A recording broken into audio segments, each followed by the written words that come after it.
حضرت بلال حبشی رضی تعالیٰ عنہ جو کہ ایک مشہور صحابی ہیں، شروع میں ایک کافر کے غلام تھے۔ اسلام قبول کرنے کی وجہ سے ان کو طرح طرح کی تکلیفیں دی جانے لگیں۔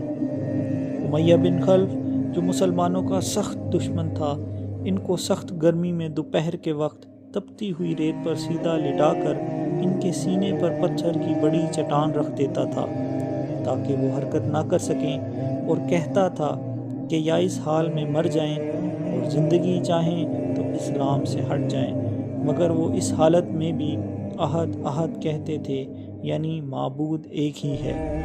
رات کو زنجیروں میں باندھ کر کوڑے لگائے جاتے اور اگلے دن ان زخموں کو گرم زمین پر ڈال کر اور زیادہ زخمی کیا جاتا تھا۔ عذاب دینے والے بھی اکتا جاتے تھے۔ حضرت بلال رضی تعالیٰ عنہ کی اس حالت کو دیکھ کر آپ صلی اللہ علیہ وآلہ وسلم حرم شریف کے کونے میں بیٹھ کر رونے لگے۔ حضرت ابوبکر صدیق رضی تعالیٰ عنہ نے پوچھا، حضور کیا ہوا؟ آپ صلی اللہ علیہ وآلہ وسلم نے فرمایا، ابو بکر میں سوچ رہا ہوں خدا اگر مجھے پیسے دے تو میں اپنے بلال کو خرید لوں۔ حضرت ابوبکر صدیق گھر گئے، حضرت عباس سے کہا کہ امیہ میرا مخالف ہے، وہ مجھ سے بات نہیں کرے گا، آپ جا کر اس سے کہیں کہ بلال کو بیچ دے۔ حضرت عباس جب امیہ کے پاس گئے تو امیہ نے کہا، میری قیمت بہت زیادہ ہے، 50 دینار کا میں نے خریدا ہے اور میں منافع لے کر اس کو بیچوں گا۔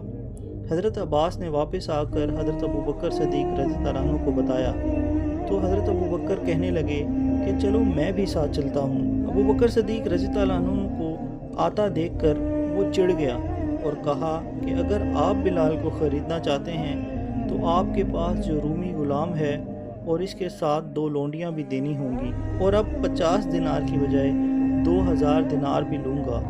حضرت ابوبکر صدیق رضی اللہ عنہ نے فرمایا، مجھے منظور ہے۔ حضرت بلال حبشی رضی اللہ عنہ کو لینے جب صدیق اکبر رضی اللہ عنہ 3 غلام اور 2000 دینار لے کر امیہ کے پاس پہنچے تو امیہ زور سے ہنسا اور کہا، ابو بکر تم ایک پڑھے لکھے غلام کے بدلے ایک ان پڑھ خوبصورت رومی غلام کے بدلے حبشی اور 50 دینار کا غلام 2000 کا خریدو گے؟ اتنا گھاٹے کا سودا؟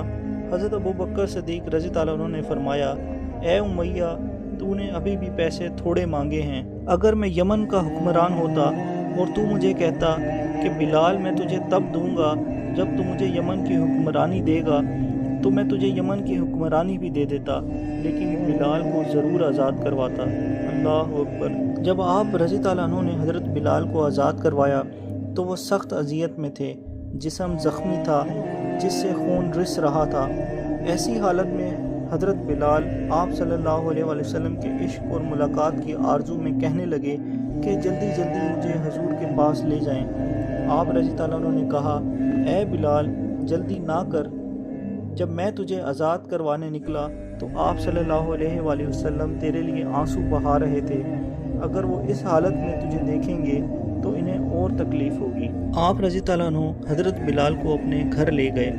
حضرت بلال فرماتے ہیں کہ جب میں ابو بکر کے ساتھ ان کے گھر گیا تو ابو بکر رضی اللہ عنہ نے چٹائی بچھائی اور میرے ساتھ بیٹھ گئے، میرے سر پر، میرے زخموں پر، میری داڑھی پر تیل لگایا اور کنگھا کیا، پھر ایک جوڑا منگوایا اور مجھے کپڑے پہنائے، پھر میرے سر پر پگڑی باندھی اور مجھے تیار کیا۔ حضرت ابوبکر صدیق رضی اللہ عنہ کا حسن سلوک دیکھ کر حضرت بلال رونے لگے اور روتے روتے کہا، میں نے آنکھ کھولی تو باپ کا سایہ سر پر نہیں تھا، جب میں مزدوری کر کر آتا تو میری ماں میری حالت کو دیکھ کر رو دیا کرتی تھی، میں پیدائشی غلام تھا، کسی نے آج تک میرے کپڑوں کی فکر نہیں کی تھی، مجھے تو امیہ 4 دن تک روٹی نہیں دیتا تھا۔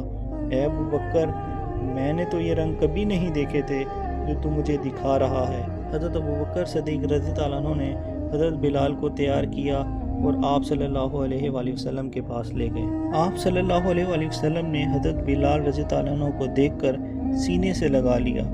آپ صلی اللہ علیہ وسلم فرمانے لگے، اے بلال تو نے بڑی سختیاں برداشت کی ہیں، تجھے میرا اللہ ہی اس کا اجر دے گا۔ آپ صلی اللہ علیہ وآلہ وسلم نے اپنے گھر سے حضرت بلال کے لیے کھجوریں منگوائیں اور آپ رضی اللہ عنہ کے سامنے پیش کی۔ حضرت بلال نے دین کے لیے بے شمار قربانیاں دیں، جن کا یہ صلہ ملا کہ پھر حضور کے دربار میں مؤذن بنے اور سفر حضر میں ہمیشہ اذان کی خدمت ان کے سپرد ہوئی۔ آپ صلی اللہ علیہ وسلم کے وصال کے بعد مدینہ طیبہ میں رہنا اور آپ کی جگہ کو خالی دیکھنا مشکل ہو گیا، اس لیے ارادہ کیا کہ اپنی زندگی کے بچے کچے دن جہاد میں گزار دیں۔ اس لیے جہاد میں شرکت کی نیت سے چل دیے۔ ایک عرصہ تک مدینہ منورہ نہیں لوٹے۔ ایک مرتبہ حضور صلی اللہ علیہ وسلم کی خواب میں زیارت کی۔ آپ صلی اللہ علیہ وسلم نے فرمایا، بلال یہ کیا ظلم ہے، ہمارے پاس کبھی نہیں آتے؟ تو آنکھ کھلنے پر مدینہ طیبہ حاضر ہوئے۔ حضرت حسن حسین رضی اللہ عنہ نے اذان کی فرمائش کی۔ لاڈلوں کی فرمائش ایسی تھی کہ انکار کی گنجائش نہ تھی۔ اذان کہنا شروع کی اور مدینہ میں حضور صلی اللہ علیہ وسلم کے زمانہ کی اذان کانوں میں پڑھ کر کوہرام مچ گیا۔ عورتیں تک روتی ہوئی گھروں سے نکل پڑیں۔ چند روز قیام کے بعد واپس ہوئے اور سن 20 ہجری کے قریب دمشق میں وصال ہوا۔